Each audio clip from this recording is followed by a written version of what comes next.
wasn't even singing. One day, many years ago, a fisherman's wife blessed her husband with twin sons. They loved the children very much, but they couldn't think of what to name them. Finally, after several days, the fisherman said, "Let's not decide on names right now. If we wait a little while, the names will simply occur to us." So after several weeks had passed, the fisherman and his wife noticed a peculiar fact. When left alone, one of the boys would turn toward the sea, while the other boy would face inland. It didn't matter which way the parents positioned the children. The same child always faced the same direction. "Let's call the boys towards and away," suggested the fisherman, and his wife agreed, and from that point on, the boys were simply known as towards and away. The years passed, and the lads grew tall and strong, and the day came when the aging fisherman said to his sons, "Boys, it's time that you learn how to make a living from the sea." They provisioned their ship, and they said their goodbyes and set sail for a 3-month voyage. 3 whole years passed before the grieving woman saw a lone man walking toward her house. She recognized him as her husband. "My goodness, what happened to my darling boys?" she cried. The ragged fisherman began to tell his story. "We were just barely one whole day out to sea when Toward hooked into a great fish. Towards fought long and hard, but the fish was more than his equal. For a whole week they wrestled upon the waves without either of them letting up. Yet eventually the great fish started to win the battle, and Towards was pulled over the side of our ship. He was swallowed whole, and we never saw either of them again." "Oh dear, that must have been terrible," cried the wife, completely distraught. "What a huge fish that must have been." "Yes, it was," said the fisherman, "but you should have seen the one that got away."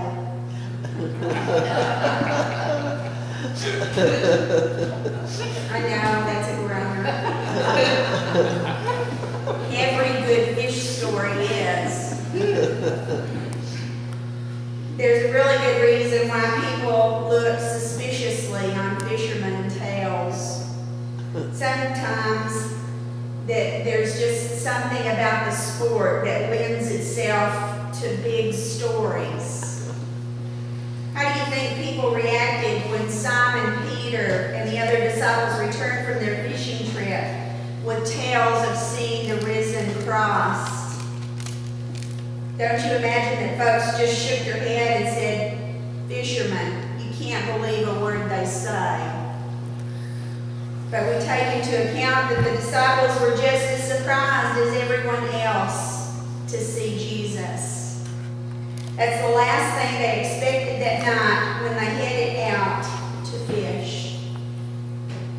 A visitor to a small town watched an old man fishing quietly in a shallow stream. For half an hour there was no sign of activity. Finally the visitor walked over and said, "It doesn't look as if there are any fish in this stream." "Nope," said the old fellow, "there ain't." "Then what's the object of fishing here?" the visitor said. "The object," replied the old man, "is to show my wife I have no time to peel potatoes." What was the object of going out fishing that night for the disciples?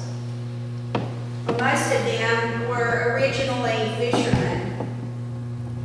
That was their occupation when Jesus called them to follow him. Let's look back at a similar story in the book of Luke, chapter 5. Jesus is preaching and teaching by a lake when he joins a group of fishermen in their boats. After a disappointing night of fishing, the men were headed back to shore, but Jesus challenged them to head deeper into the water and to try once again. They obeyed, and they caught so many fish that their nets burst.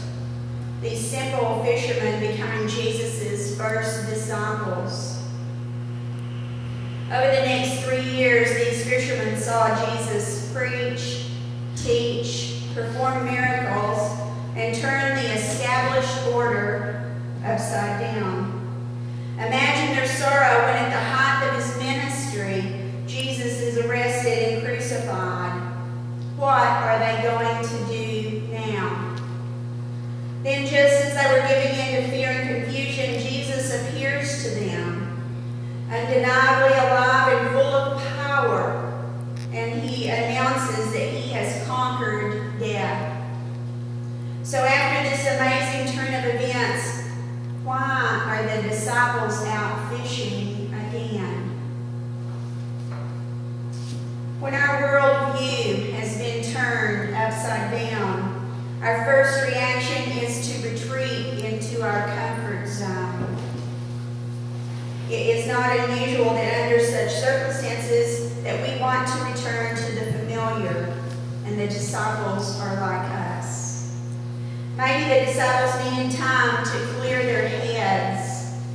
The soothing rocking of the boat, the briny odor of the salt water, the rough feel of the nets in their calloused hands, these things were comforting to Simon Peter and the others, and they needed this time in the comfort zone to sort out their thoughts and emotions.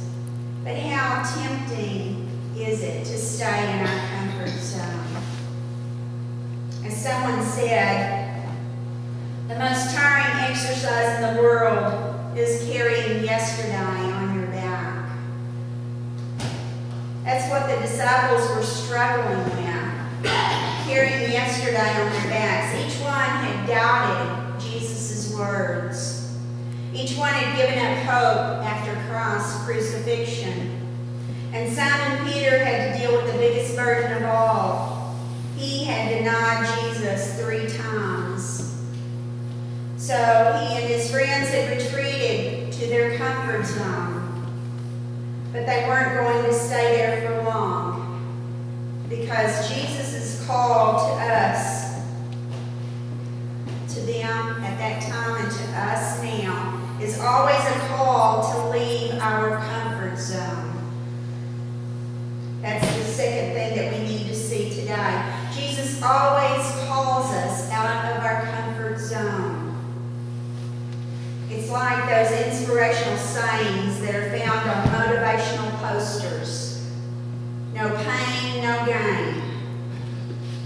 And when the going gets tough, the tough get going, etc. Recently, I saw a slightly more honest saying